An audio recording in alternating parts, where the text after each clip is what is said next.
Hello students, कैसे हैं आप लोग। आई होप आप सभी अच्छे होंगे। और ये क्लास 12 का लेक्चर नंबर 5 और इस वीडियो में हम लोग पढ़ेंगे प्रिंसिपल ऑफ सुपरपोजिशन। जैसे कि आज का टॉपिक नोट है principle of superposition, relation and difference between electric force and gravitational force, यानी कि वैद्युत बल और गुरुत्वाकर्षण बल के बीच में क्या संबंध होते हैं, क्या अंतर होते हैं, ये देखेंगे। और प्रिंसिपल ऑफ सुपरपोजिशन क्या होता है, आवेशों का अध्यारोपण के सिद्धांत क्या होता है, ये पढ़ेंगे।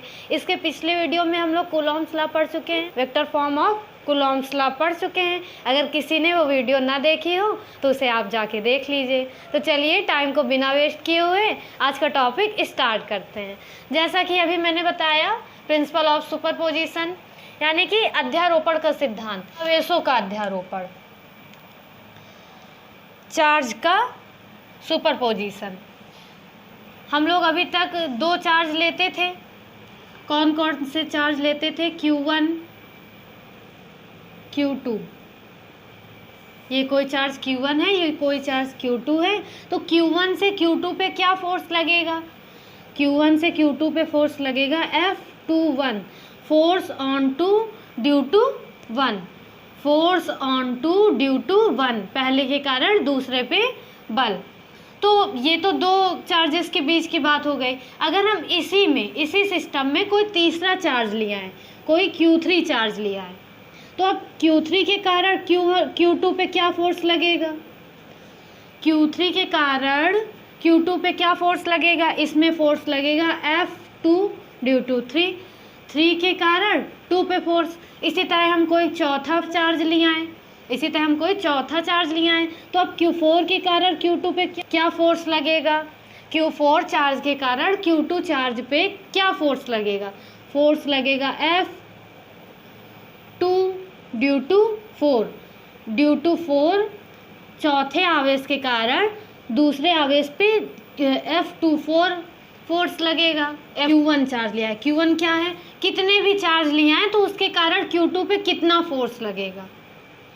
Q1 चार्ज के कारण Q2 पे कितना फोर्स लगेगा? लगेगा F2N, N के कारण 2 पे फोर्स। यानी कि हमको क्या समझ में आ रहा है, हम किसी सिस्टम में किसी भी परिपथ में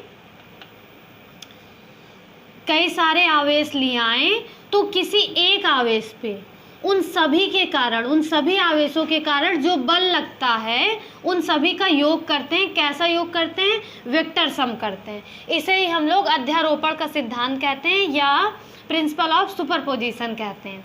यानी कि Q2 पे 1 के कारण कितना फोर्स लग रहा है, 3 के कारण कितना फोर्स लग रहा है, Q2 पे 4 के कारण कितना फोर्स लग रहा है, जितना भी लग रहा है इन सभी का वेक्टर सम निकालते हैं। वेक्टर सम आप लोगों ने क्लास 11th में पढ़ा होगा। अगर नहीं पढ़ा होगा तो जब न्यूमेरिकल पढ़ेंगे हम लोग तब वेक्टर सम की बात करेंगे। तो F/2 करें, F/2 दूसरे आवेश पे बल, F/2 दूसरे आवेश पे कितना बल लगेगा? इन सभी के सम के बराबर बल लगेगा। और कैसा सम? Vector sum. पहले आवेश के कारण कितना बल लग रहा है? F21, तो वेक्टर ऑफ F21 प्लस तीसरे आवेश के कारण कितना बल लग रहा है? बल लग रहा है F23 वेक्टर, प्लस चौथे आवेश के कारण कितना फोर्स लग रहा है? F24 vector. इसी तरीके dash dash dash Q1 charge के कारण कितना लग रहा है? तो F2N, चार्ज 2 पे N चार्ज के कारण बल, दूसरे आवेश पे N आवेश के कारण बल।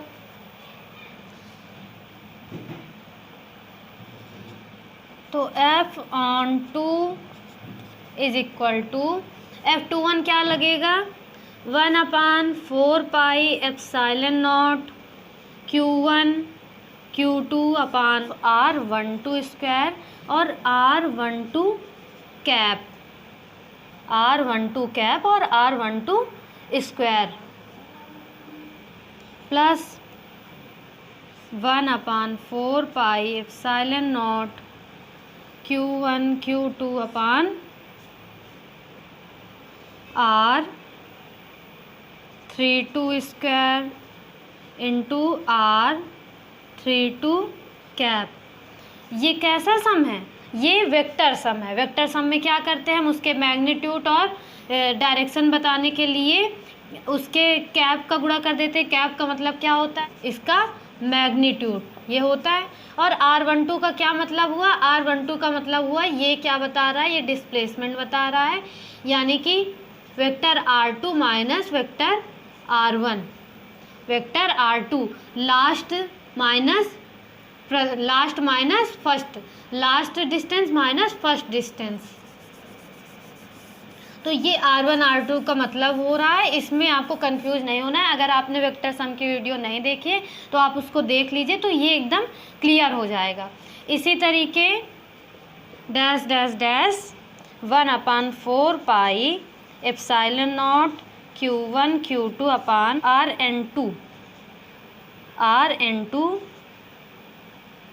के मॉड का स्क्वायर इंटू RN2 का कैप।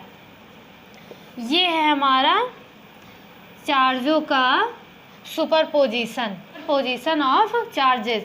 अब इसको हम लिखेंगे क्या लिखेंगे? चलिए इसको भी देख लेते हैं। यदि किसी परिपथ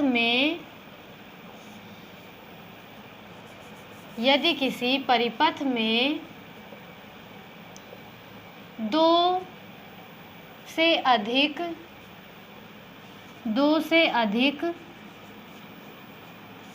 आवेश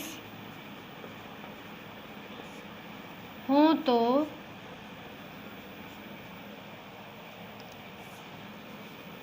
किसी एक आवेश में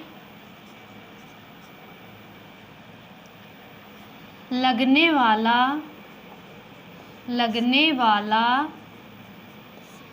कुल बल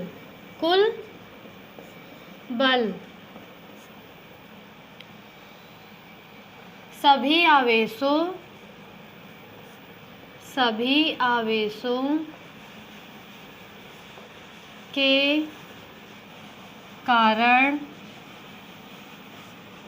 लगने वाले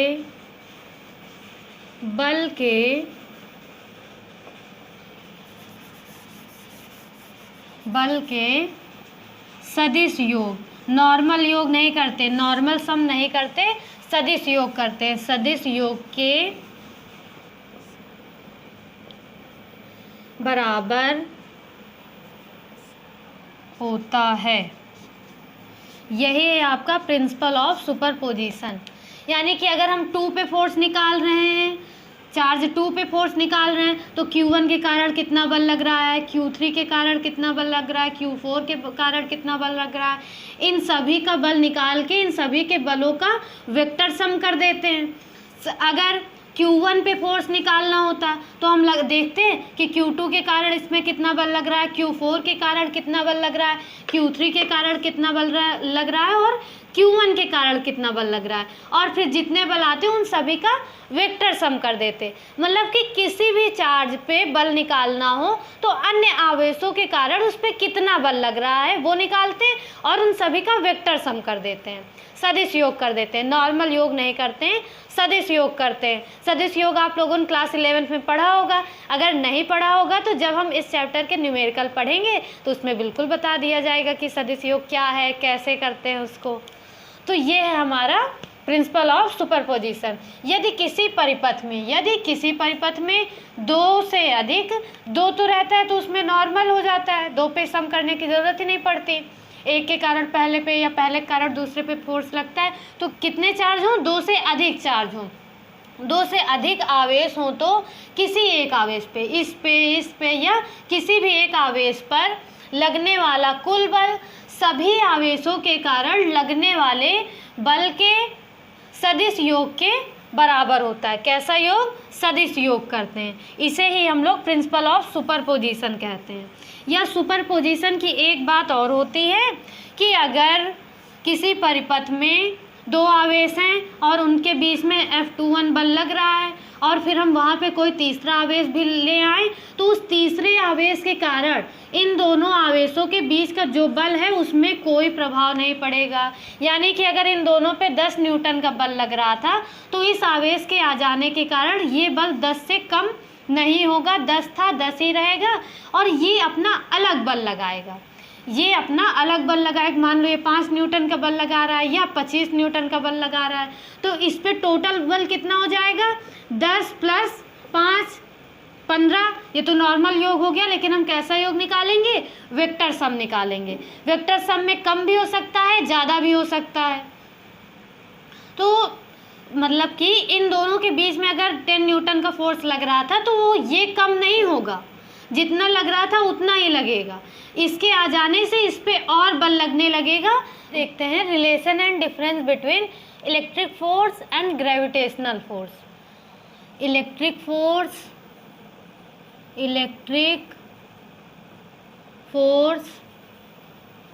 एंड ग्रेविटेशनल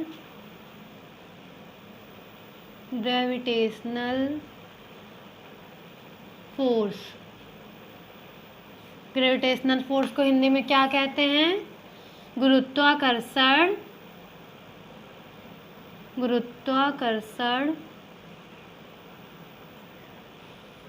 बल।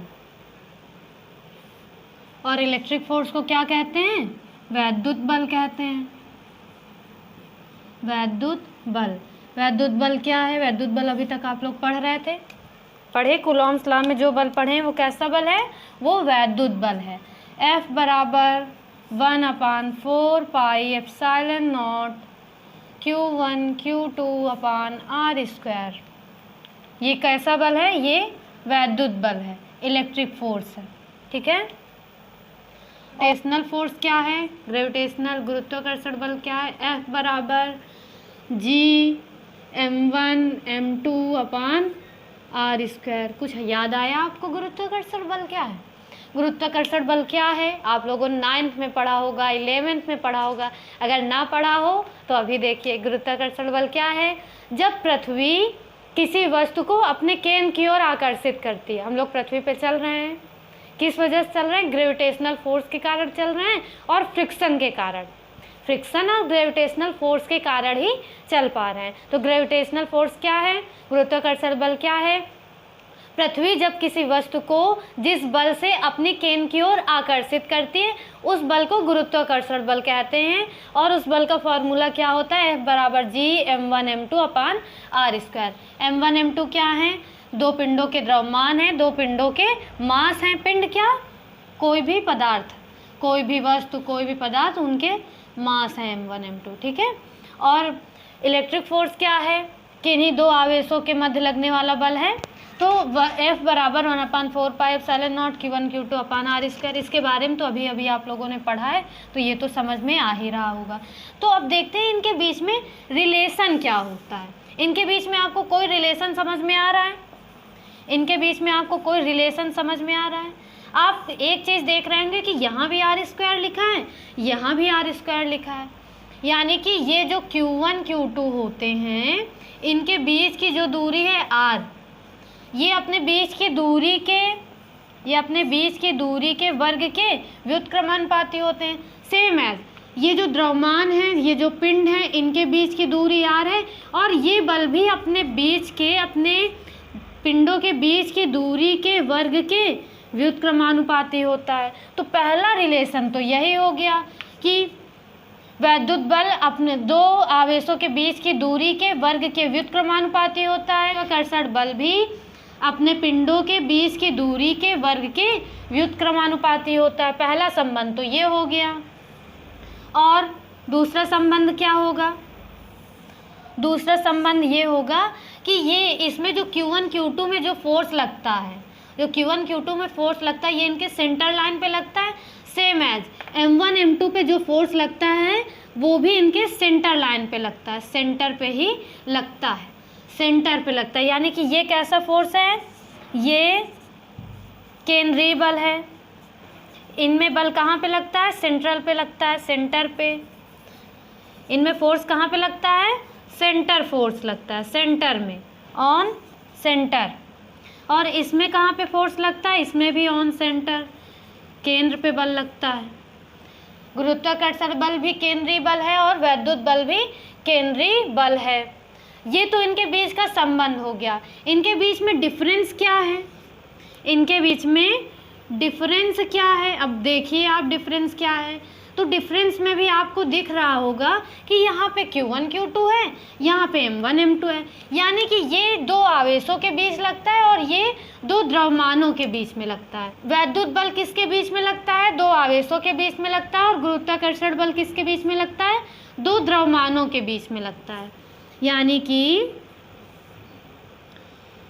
वैद्युत बल Fe कहाँ पे लगता है? आवेशों के बीच में, आवेशों के बीच में। वैद्युत बल कहाँ लगता है? आवेशों के बीच में लगता है। और गुरुत्वाकर्षण बल कहाँ लगता है?